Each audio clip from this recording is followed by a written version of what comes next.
Medical science centre से pathology का एक लेक्चर एम्बोलिज्म, जो बहुत इम्पोर्टेंट यह भी है, हीमोडायनामिक डिजॉर्डर्स का एक पार्ट है।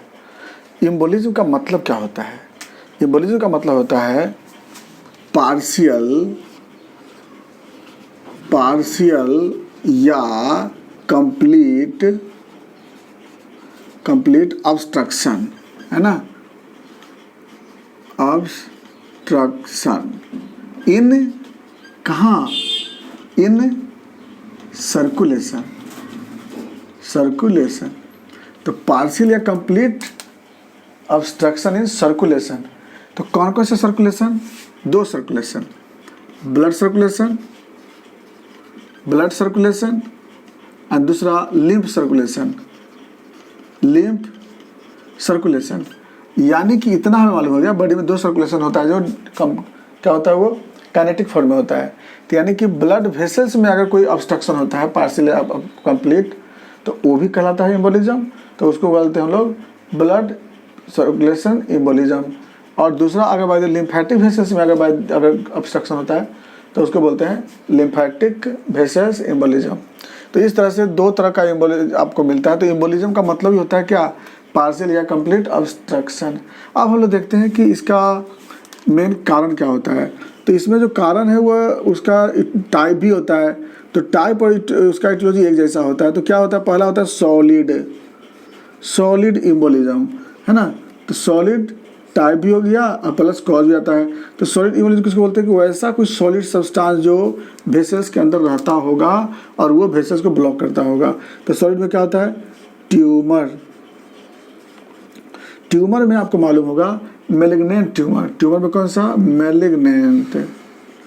मैलिग्नेंट ट्यूमर जो होता है, आपको मालूम होगा कि मैलिग्नेंट सेल्स अमीबॉइड होता है, मोटाइल होता है, वो किसी भी वेसल्स में चला जाता है वो, और जा करके वहाँ पर क्या करता है? ब्लॉक कर देता है। तो कैंसर, याद रखिएगा कि मैलिग्नेंट ट्यूमर जो होता है वो सॉलिड एम्बोलिज्म में आता है और ये ब्लॉक कर देता है रास्ता को। दूसरा आता है थ्रोम्बस। जैसा कि आप थ्रोम्बस वाले चैप्टर में पढ़े थे, आपको बताया था, वीडियो में देख लीजिएगा कि थ्रोम्बस जो होता है ब्लड के ही कंपोनेंट से वह एक सॉलिडिफिकेशन मास बनता है, जिसको क्या बोलते हैं? थ्रोम्बस क्या होता है कि वो भी रास्ता को ब्लॉक कर सकता है। आर्टरी में जाकर के वो क्या होता है? अटैच कर जाता है एंडोथेलियल सेल से, है ना। जैसे ये आर्टरी है तो आर्टरी के एंडोथेलियल सेल से क्या होता है? ये अटैच कर जाएगा। अभी थ्रोम्बस हो गया तो क्या हो गया? ये रास्ते को क्या करिए? ब्लॉक कर दिया, है ना। तो इस तरह से आता है एम्बोलिज्म। इसके बाद आता है फिर पैरासाइट। कुछ ऐसे पैरासाइट होते हैं जो कि ब्लड सर्कुलेशन मूव करता है। कौन कौन से पैरासाइट है? जैसे फाइलेरिया का लार्वा, राउंड वर्म का लार्वा, हुक वर्म का लार्वा। यानी कि ये माइग्रेट करते रहता है कभी कभी ब्लड सर्कुलेशन में ड्यूरिंग लाइफ साइकिल के वजह से, हर समय नहीं, लाइफ साइकिल के कारण। जैसे राउंड वर्म का लार्वा इंटेस्टाइन से होते हुए ब्लड में आता है, फिर उसके बाद लंग्स से होते हुए इंटेस्टाइन में आता है। हुक वर्म का लार्वा स्किन से पेनिट्रेट करके ब्लड वेसल्स में आता है, फिर वह लंग्स से होते हुए जीआईटी में आता है। फाइलेरिया का लार्वा लिम्फ वेसल्स में होता है, ब्लड वेसल्स में भी आता है। तो ये दोनों जगह आपको ऑब्स्ट्रक्शन प्रोड्यूस कर सकता है। तो इस तरह से क्या है ना कि ये हमारा सॉलिड एम्बोलिज्म सॉलिड टाइप होता है, और ये सब आपका टाइप हो गया, है ना। दूसरा जो आता है लिक्विड एम्बोलिज्म किसे बोलते हैं? कि मतलब वह ऐसा लिक्विड सब्सटेंस जो ब्लड वेसल्स को ब्लॉक करता होगा। आप बोलिएगा कि कैसे होता होगा भाई? ये तो खुद एक ब्लड एक लिक्विड है ना। अब इसमें कोई लिक्विड सब्सटेंस आकर के इसको ब्लॉक कैसे कर सकता है? तो लिक्विड में अब इसमें सबसे पहले आता है आपको फैट। कौन सा फैट? जो कि फ्री फैट होता है।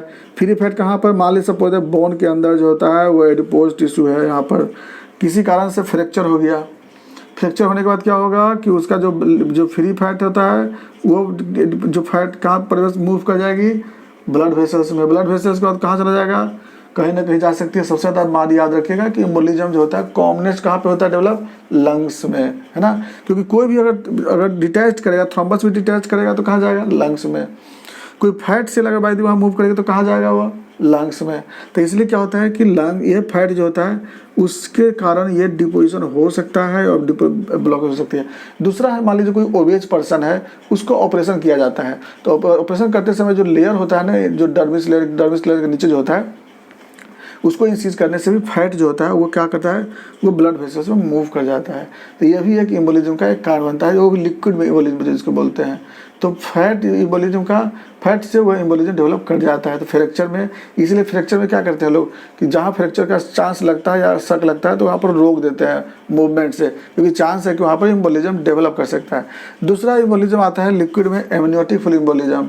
एमनियोटिक फ्लूइड एम्बोलिज्म जानते होंगे कि जब जिस डिलीवरी होता है तो डिलीवरी के समय अगर by the way obstruct delivery हुआ है ना, या फिर प्रोलॉन्ग डिलीवरी हुआ, या फिर एक्सपल्सन होने में कोई दिक्कत हो रही है, प्लासेंटा के एक्सपल्सन में दिक्कत हो रही है, तो उस सब कंडीशन में क्या होता है कि जो एमनियोटिक फ्लूइड जो होता है वो मदर के ब्लड में इंटर कर जाता है ना।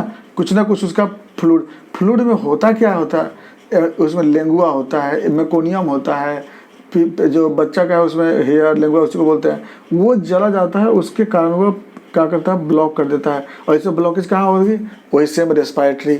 इसलिए क्या होता है ना कि जनरली डिलीवरी के बाद 4 घंटा तक उसको सुपरविजन में इसलिए रखा जाता है कि कहीं लिक्विड एम्बोलिज्म कहीं हो ना हो। तो इसलिए क्या होता है कि वहाँ पर लिक्विड एम्बोलिज्म डेवलप कर सकता है।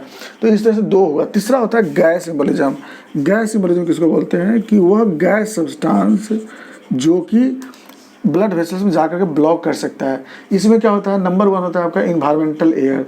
इन्वायरमेंटल एयर कैसे हो सकता है, इन्वायरमेंटल बॉडी में ब्लड में जा सकता है कैसे। तो इन्वायरमेंटल में जाने का सबसे बड़ा सोर्स क्या है कि मान लीजिए सपोज कि इंजेक्शन दे रहे हैं, आईवी इंजेक्शन दे रहे हैं, आईवी फ्लूइड दे रहे हैं, यानी कि आईवी के द्वारा कुछ भी दे रहे हैं, आईवी कैनुला के द्वारा हुआ आपका जा सकता है, आपका कौन सा एयर जा सकता है, इन्वायरमेंटल एयर। और इन्वायरमेंटल एयर का जो नाइट्रोजन जो होता है ना, इन्वायरमेंटल एयर में जो नाइट्रोजन होता है वो बबल्स बना करके चिपक जाता है किससे, एंडोथेलियल सेल से। यही रास्ता को ब्लॉक कर दे सकता है, करता भी है। तो जो कि आपको बताया था कि 5 ml तक नॉर्मल डाइल्यूट हो जाता है, 5 ml से लेकर 50 ml तक जानलेवा हो सकता है, 50 ml के बाद तो डेथ हो ही जाता है, वो फिक्स डेथ हो जाता है।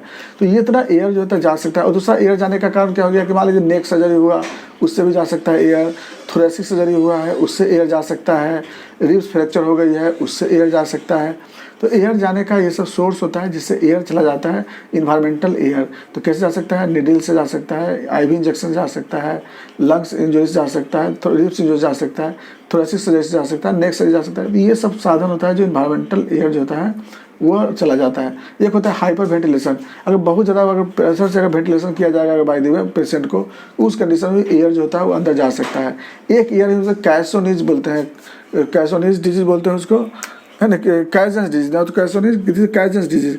कैजेंस डिजीज होता है ना, उसमें देखिएगा कि कैजेंस डिजीज में क्या होता है कि जो गोताखोर लोग होते हैं जो स्पेस में रहते हैं वो लंबे ड्यूरेशन तक सिलेंडर से जो लेते हैं वो एयर, तो उससे क्या होता है कि बॉडी में सैचुरेशन बढ़ जाता है, हीमोग्लोबिन का सिचुएशन ज़्यादा रहता है। और जैसे वो अर्थ पे आते हैं जब, तो वो जो अंदर में जो ज़्यादा जो सिचुएशन हीमोग्लोबिन होता है ना, वो एयर को क्या करता है, बाहर इजेक्ट कर देता है, और वो क्या होता है, बबल्स बन जाता है। तो उस कंडीशन में क्या होता है कि एयर बबल जो होता है वो जाके चिपक जाता है ब्लड वेसल से, ये ब्लॉक कर देता है। तो इस तरह के डिजीज़ को हम लोग बोलते हैं क्या, कैजेंस डिजीज बोलते हैं। कैजेंस इसलिए बोलते हैं कि जो सिलेंडर होता है, सिलेंडर के अंदर में चेंबर होता है ना, उस चेंबर को ही कैजेंस चेंबर कहा जाता है। तो इस तरह से आपका क्या हो सकता है, एम्बोलिज्म डेवलप करता है। तो सॉलिड, लिक्विड और गैस 3 तरह का एम्बोलिज्म हुआ। अब एम्बोलिज्म से इफेक्ट क्या होगा, अब खुद जान गए हो कि एम्बोलिज्म ब्लॉक करेगा, अगर बाद में रास्ता को ब्लॉक करेगा तो क्या होगा, फिर आगे क्या हो जाएगी, ऑर्गन में इस्केमिया हो जाएगी। इस्केमिया सॉरी इस्केमिया हो जाएगा तो फिर क्या होगा, आगे रास्ता ब्लॉक कर जाएगी, इस्केमिक डिजॉर्डर डेवलप करेगा, ऑर्गन डेथ करने लगेगा, ऑर्गन में इन्फेक्शन डेवलप कर सकता है, और होता भी ऑर्गन में इन्फेक्शन। चाहे वो अगर लिम्फेटिक में होगा तो वहाँ पर स्वेलिंग होना स्टार्ट हो जाएगी। किसी ऑर्गन में जहाँ भी लिम्फेटिक ब्लॉकेज होगी वहाँ पर क्या हो जाएगी, स्वेलिंग हो जाएगी, जस्ट लाइक फैलेरिया के जैसा। तो इस तरह से क्या होता है कि हम लोग ट्रीटमेंट भी करते हैं तो उस ढंग से ट्रीटमेंट किया जाता है इसको। तो इफेक्ट में क्या हो जाएगी, इस्केमिया डेवलप कर जाएगी, ऑर्गन का फंक्शन लॉस कर जाएगा, बॉडी में स्वेलिंग हो जाएगी। ये सब एम्बोलिज्म का एक इफेक्ट होता है। इस्केमिया हो गया, थ्रोम्बस डेवलप कर जाता है, थ्रोम्बो एम्बोलिज्म बोलते हैं। जो क्योंकि वो थ्रोम्बो, हाँ वो एम्बोलिज्म डेवलप कर सकता है, अधिकांश तक किससे हो सकता है, एयर से एम्बोलिज्म डेवलप करता है। तो एयर एम्बोलिज्म में भी कन्वर्ट इनटू थ्रोम्बो एम्बोलिज्म। और थ्रोम्बस भी डेवलप करता है क्या, एम्बोलिज्म। तो ऐसा एक दोनों के वाइस वर्सा आता है इसमें। यही था आपका एम्बोलिज्म। अगर हम इसको जांच करके देखना चाहते हैं कि एम्बोलिज्म कैसे हुआ, कहाँ होगा, तो सबसे पहले हम लोग क्या करते हैं, एंजियोग्राफी करा के देख लेते हैं, एंजियोग्राफी से पता चल जाता है। और दूसरा हम लोग अगर एमआरआई करा लेते हैं, एमआरआई से पता चल जाता है हमें कि एम्बोलिज्म कैसा होगा, क्या है एम्बोलिज्म वहाँ पे, और उस ढंग से इसको मैनेजमेंट की जाती है। जैसे मान लीजिए अगर गैस एम्बोलिज्म है तो वहाँ से वो नीडल पिक करके गैस को निकाला जाता है। अगर थ्रोम्बो एम्बोलिज्म है तो थ्रोम्बस को निकालते हैं, या एंटी थ्रोम्बोटिक एजेंट का इंजेक्शन देते हैं, मेडिसिन देते हैं, तो इससे एम्बोलिज्म जो होता है वो रिमूव हो जाता है। तो इस तरह से एम्बोलिज्म एक अच्छा एक डेंजरस डिजीज में आता है। ये बहुत लोगों को इस तरह का डिजीज हो जाता है। तो हम लोग अभी एम्बोलिज्म देख लिए, बाकी हम लोग नेक्स्ट हम लोग इन्फेक्शन नेक्स्ट वीडियो में देखेंगे कैसे डेवलप होता है। नेक्स्ट